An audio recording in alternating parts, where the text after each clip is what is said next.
is Team Performance Secrets. And look, with Team Performance Secrets, the key here is I work with a lot of leaders and have worked with a lot of leaders over the years who really have had a hard time, working with teams. They have a lot of questions. And so we're going to talk about, how we can guide our team to the high performance that we're looking for. So the key truth here is this: our team's performance is going to mirror our ability to lead. And I'm going to get into my story here in a minute, but the better we are in our leadership, the better performance that we're going to get from our team. And here's the good news. When we talk about getting this right, the only person you need to focus on when it comes to team performance is you. And that's really the focal point of what we want to do as leaders. And why I bring this up is I get a lot of leaders who will come to me and they'll say, hey, I need you to fix this particular person. Or I'll get a medical doctor who says, I need you to fix my doctor team. I need you to make them better. And the problem with that is we can't make other people do things. We can't just magically, do X, Y, and Z, and then all of a sudden their performance goes from mediocre to excellent. It doesn't work that way. But what I can do as a leader is focus on how I lead and how I engage and approach my team to hopefully get the kind of results that I want from the organization. Here's the bad news. As a leader, you can't hide behind your people. You must embrace what is and what isn't working and your contributions to both. So I had a conversation with a leader last week and they said, hey, I'm really having a hard time with this employee. This employee's been doing X, Y, and Z, and I'm really upset with them.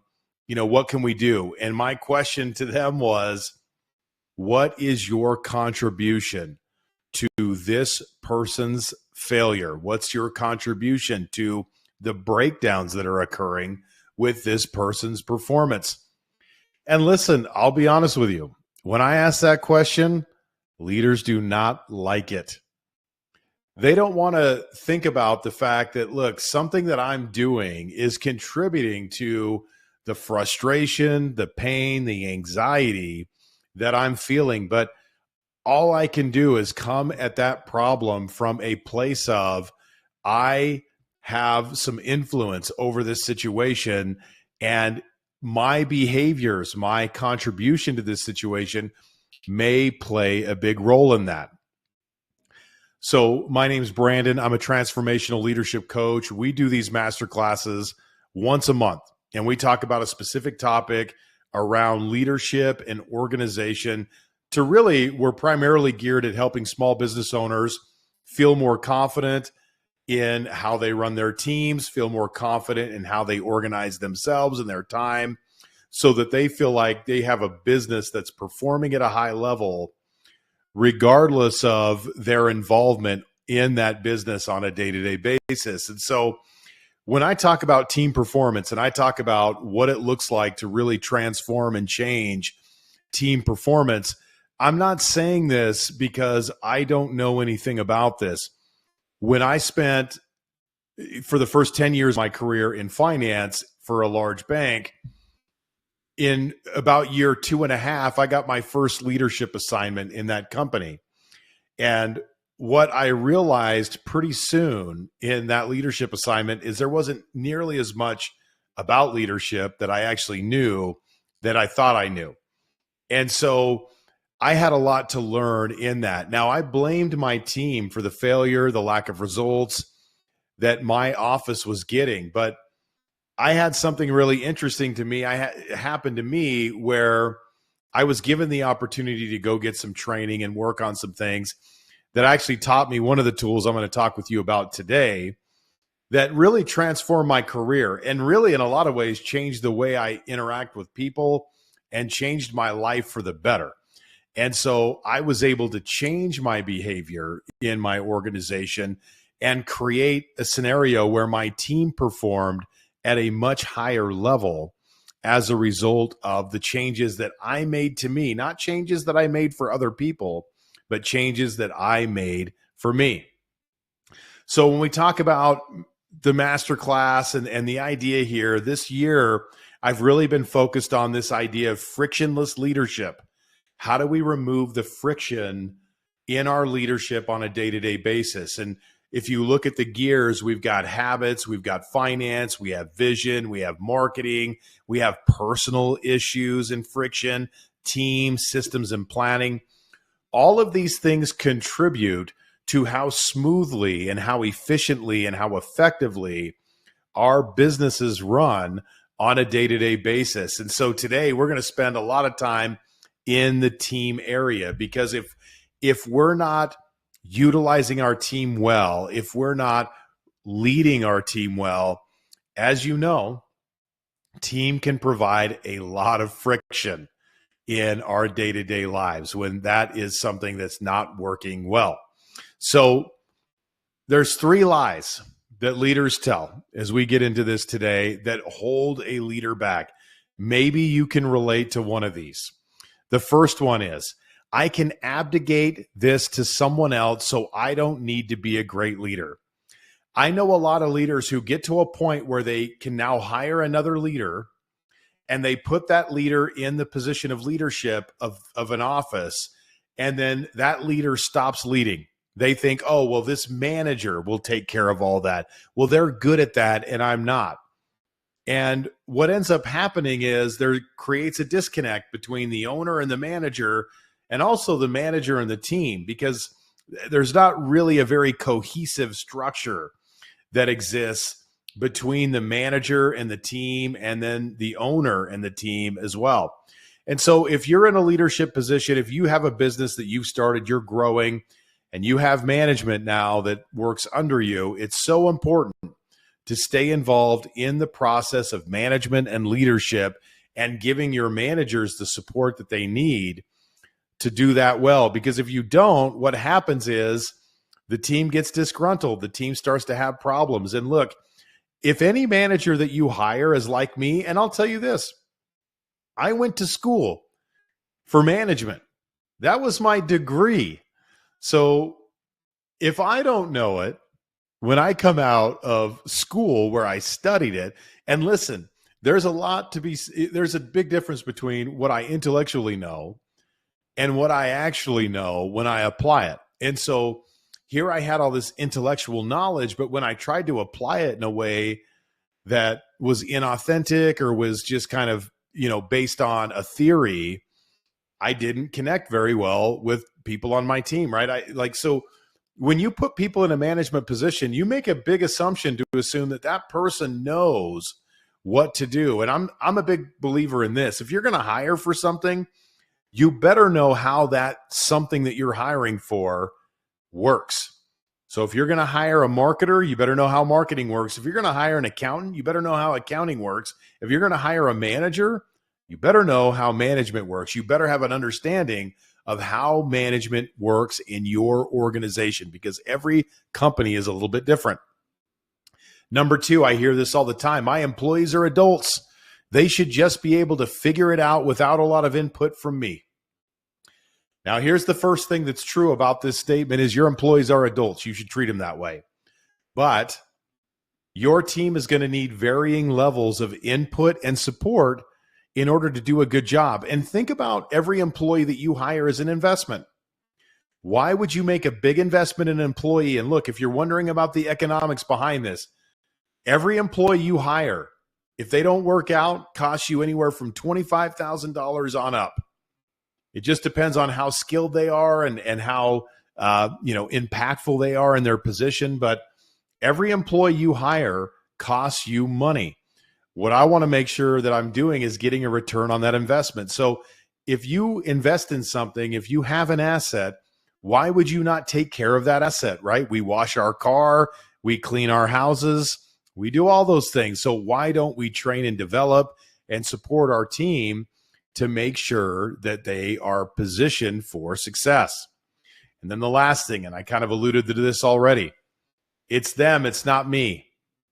So if you're in a position right now where your team is underperforming and your first thought is it's the team, all I'm going to say is the common denominator with an entire team that doesn't function well is the person who's leading that team. And I can pretty confidently say that because I have been that leader where everyone's underperforming and I'm sitting here thinking, well, it's them, it's not me. I'm doing a great job managing. And then I realize I'm not doing nearly as good of a job as I think I am. So these are three of the most predominant lies. And listen, over 17 years, I've coached thousands of leaders in an area of leadership of some kind. And I hear this particular thing a ton from other people about what they think the problem is when their performance of their team suffers. So what do we do about it? How do we overcome the lies that we tell ourselves about what management is and how it's going to work? Well, the first thing is this. You've got to have a clear understanding of how you work, a clear understanding of who you are. So the first thing I recommend that leaders do is define their game in leadership. What is the game that you want to play as a leader that is unique to you, that plays on your strengths, that minimizes your weaknesses, that will allow you to have a tremendous impact on the people that you lead? Here's the thing that's hard about leadership. And for small business owners, this isn't nearly the same, but there's other ways that you're exposed to the comparison game. When I worked in the corporate world, I was around leaders all the time in the company that I worked for. What I did early on in my leadership is I compared myself to a lot of other people that led. And I would always ask myself, well, hey, how come I'm not as enthusiastic as this person?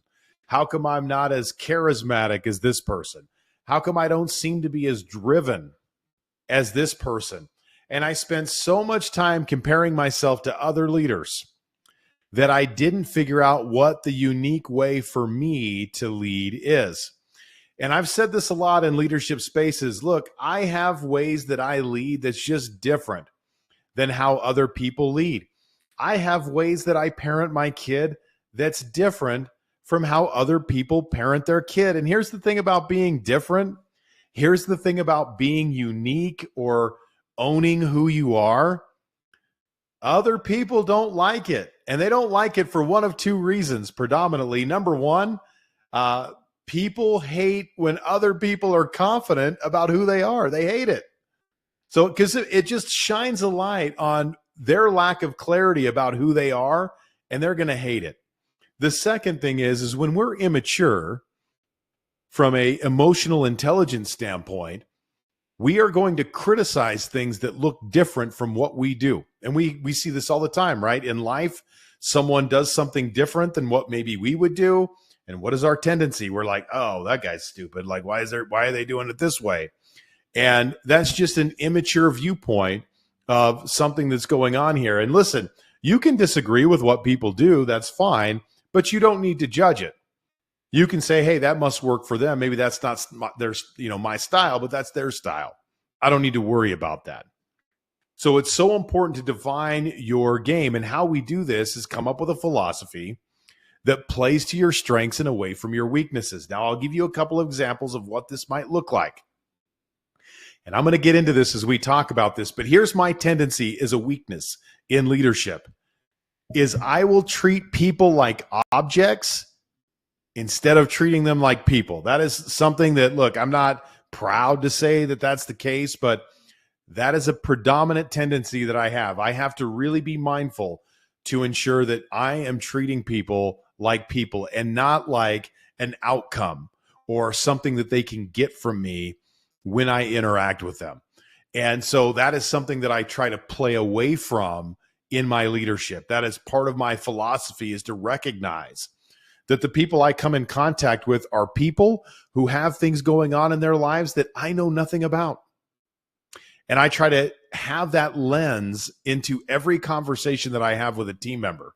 So when we talk about defining your game, that's one of those things. Now, one thing that resonates with me really well, and that's why I do coaching work to begin with, is part of my leadership philosophy is to always be a coach.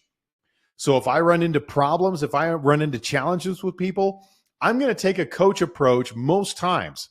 Now, there might be times where I am a consultant, where I might tell someone what to do or give subject matter expertise. But realistically, with employees that work for me, I'm going to take a coach approach. I want to understand what's going on with them and how I can support them best and allow them the opportunity to figure out the solution to the problem that exists for them on their own.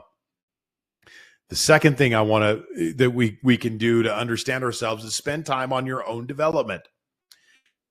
And look, just take a look at your calendar right now and look at how you spend your time. Is personal development, is growing, is improving and practicing, is that something that is represented on your day-to-day calendar? Think about that. What does your calendar look like? Is it full of busyness? Is it full of, working with clients or patients or whatever? What does your calendar look like? And then that'll kind of tell you where your priorities are that way. Where does personal development, where does growth and learning, where does that exist? Now, that's ironic talking to people on this call right now or on this training that they're spending some time doing that, right? I get it. But let's be honest, right? On a day-to-day basis or week-to-week basis, we're not necessarily spending intentional time doing that. But here's another thing, is determine where your time is best spent as a leader. So when I understand myself, I can spend time doing things that are a great use of my time. And as a leader, you have high leverage activities and you have low leverage activities. And I know a lot of leaders that spend a lot of time in low leverage work and they ignore the high leverage work. And team building is one of those high leverage things, right? The more I can grow my team and make them better, the better the possibilities of growth for my business is, because I'm making the people inside the business better by spending time training and developing them. So the first thing that we can do to overcome these lies is understand ourselves. And look, a lot of what we do in leadership is sometimes avoid things that we want to avoid that make us uncomfortable. That's why we don't confront. That's why we don't fire. That's why we don't, make a decisive action that people aren't going to like, because we're worried about the ramifications of how people are going to take that. And it forces us to confront some things about ourselves that we don't love. So the more I can get understanding about myself and comfort with myself, the better I can make decisions that not only are positive for me as a leader, but also positive for the people that work for me as well. So here's the second thing. You already heard me allude to it. Be a coach. I teach a workshop called The Art of Powerful Coaching, where we practice and learn the techniques and art of coaching people. Why is this important? Here's what I've had to learn. And I'm going to tell you, I already told you I treat people like objects. I'm not always great at treating them like people. I've had to learn to be more empathetic. I've had to learn to be a better listener. I've had to learn to be not so damn judgmental of other people, right? I've had to learn to be more of a learner. I've had to be more supportive. These are all things that I've had to learn. Now, some of those things were easier to learn than others. But when you're a coach, you're empathetic. Why? Because you start to place yourself in people's shoes and start to ask yourself, what might be going on here? And we listen. Because what gets in our way as leaders sometimes that disconnects us from our team and doesn't allow us to help people perform well is we assume and we judge. The assumption is we assume we already know what's going on and why. And the judgment is the label that we put on people as a result of that. So if Tom frequently misses deadlines, the assumption, that I make is that Tom is uncommitted. And the judgment that I make is Tom is lazy. And the label that I put on Tom then is maybe Tom is incompetent. Now, I don't know if you ever tried to develop and grow an incompetent person. It's pretty damn hard, because why would you try to really put some effort into working with someone who's incompetent? You can't do it. So I want to listen, learn, and I want to believe in the people, right? Like when people come to work, right? You can have this mindset of people are here to do a good job. That is an assumption that I make with people that work for me, that they come in every day and they want to do great work. That doesn't mean they do, but I know they want to. And my job as a leader is to figure out what got in their way and how do I help remove that obstacle. Coaching is a way to do this because, again, we're supporting people in this process. We're holding space for them to figure it out. And we're giving them the idea that, look, sometimes we get stuck. Sometimes we don't execute. That's okay. Let's learn from it. Let's figure out how to move forward. So the second thing around being a coach is to minimize the consulting and maximize the learning and understanding of your team. You are an owner of a business or a leader in a company for a reason, because you're a smart, capable person. The problem with smart, capable people is they think they know everything, and that includes the motivations and reasons and solutions that other people need to experience or other people are experiencing.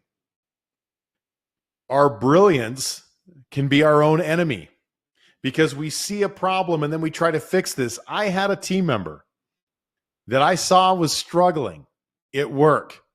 And I gave him a solution, and it did not work. It backfired on me. And when I asked the team member what happened, he said, your plan was bad. That's what he told me. And I thought, oh, well, it was my plan. There was no accountability for him, no ownership in that, because I just came up to him and saw his problem and said, you should do this. I didn't ask him any questions. I didn't try to understand where his viewpoint was. I just went right in there and said, do this.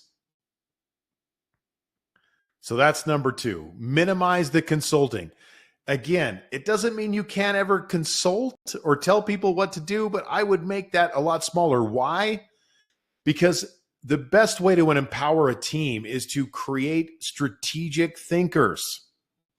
If I can't think strategically about my work, I cannot do work in an empowered way because I don't get how the work that I do fits into the big picture. I don't get it. And there are people in your organization right now who do not understand it. And your job is to help them see it and understand. And as a coach, the third thing I'm doing here is I'm encouraging people to look at and see what they aren't currently seeing. The best gift that you have as a leader is this: perspective. It's hard to read the label when you're inside the bottle. It's hard to do. You have the gift of perspective. You can see things that they can't. When I have a blind spot, the best way to figure out that blind spot is by looking at the relationships that are around me, the relationships to my results, the relationships with people. There are people right now that can see flaws in your game that you can't see. And the hope that we have is those people will be gracious enough to give us some insight into what those are in a truthful but graceful way. So my job as a leader, again, is to encourage people to look at and see what they aren't currently seeing. That's my job. So here's the last thing. Use systems to support your development.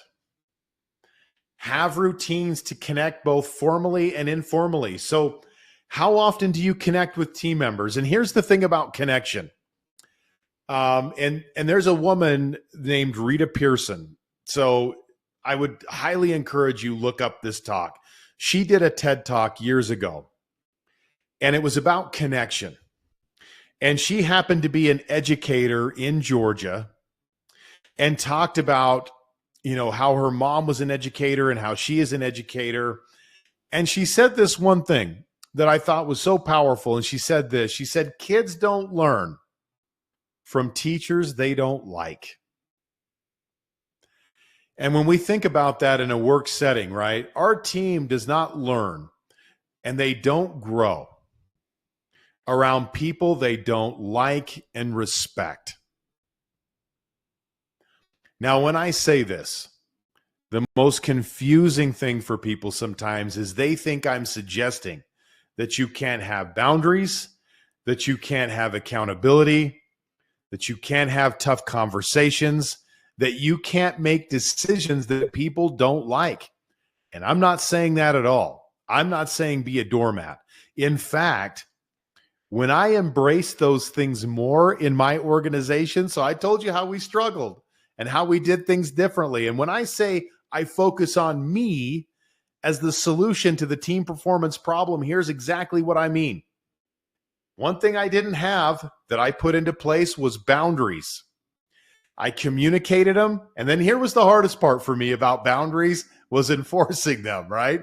So you may have a similar struggle to this. I struggled with enforcing boundaries. So I would give a boundary, but then I wouldn't enforce it. And here's the problem with boundaries. If you establish them, but you don't enforce them, well, you don't have boundaries. You have words, but you don't have boundaries. So one of the things that I did was create boundaries, and I clearly communicated them. And then I had to do the hard work of enforcing those boundaries. I started to create agreements instead of having expectations. I made more decisive action with things that needed to be done that sometimes people didn't like, but I did it in a decisive way that was clear and fair and all those things. And because of that, and I can, through that process of all those things and confronting and everything else, my team respected me more. They told me that. They said, we like the fact that you're clear, that you have boundaries, that you set the tone for what you want done. And if we don't do it, there's a consequence. We like that. It's clear, makes sense. So we get there through a place of connection. It's easier to have boundaries and to confront and all those things when I've demonstrated the fact that I care about the person that I'm doing that with. Because when I get a boundary or I get confronted by someone who I think doesn't like me, it doesn't go as well. I start to question their motives. I'm like, well, what's this about? What's this person trying to do? I don't get it. So again, go back to your schedule. And you're going to look at a couple of these things in systems that scheduling is a part of this. Do you have routines to formally connect and informally connect? So there's times where I'll take someone out to grab a coffee and let's chat. Hey, let's go to lunch. Informal. Hey, let's sit down and do a performance review, or let's do a coaching session. That's formal. In the office, very structured, very routine. Do you have those things in place in your organization? Look at your schedule right now. What does your schedule say about what you care about? So again, I know a lot of leaders who want their teams to perform better, but put no effort into helping them get better. And then they think, well, they should just want to do that on their own. They should just figure it out. They're adults, and they don't. They need some support. They need some help. And it's so easy for us as leaders to forget what they know and what they don't know. So look at your schedule and examine that. Do you have the systems in place to support this? And set aside time for both internal and external learning. Internal learning being your huddles, your team trainings, those kinds of things. But expose them also to external influences, external ideas. At some point, they're going to hear what you have to say, and they're going to, okay, yeah, you said that. Give them a different voice. Even if they say the same things that you do, it's from a different viewpoint. It's from a different voice. They'll hear that differently. But use systems to support your development, right? So when we talk about connection, we're talking about coaching them, training them, giving them development and support around the things that can make them better, but also setting aside the time for people to actually spend some time with them and invest and show that they care. If you're a leader who's never around or never engages, you start to set the intention that maybe I don't care about the people in my organization, even when you do. So think about how you can do that differently. All right. So if team performance is your thing, if that's the thing where you're like, look, this is the thing I need some help with, I need some support with the masterclass in September, I'm going to do 3 of these sessions called the Breakthrough Blueprint. What we do in the Breakthrough Blueprint is we talk about where you are and we get clear about that, because sometimes people think the problem in their organization is the real problem that should be solved, but it's just a symptom of the real problem. So what I do is I help people find, like, what's the root cause of an issue that they're having? And then I help them get clear on, well, where do they want to go with this? Like, what would success look like ultimately in this process? And then we kind of uncover the challenges that they see that would keep them from getting from point A to point B. We call this the Breakthrough Blueprint. It's really looking at, where is the breakthrough going to come in your leadership? What does that look like? So if you look in the offers tab of Webinar Jam, you'll see a place to book a call. So you can go to that link. It'll give you more information about what the Breakthrough Blueprint is and what that's like. And here's the thing. For most of you, you're probably not ready for this. You're like, hey, I signed up for this. I just wanted to check it out, see what it was about.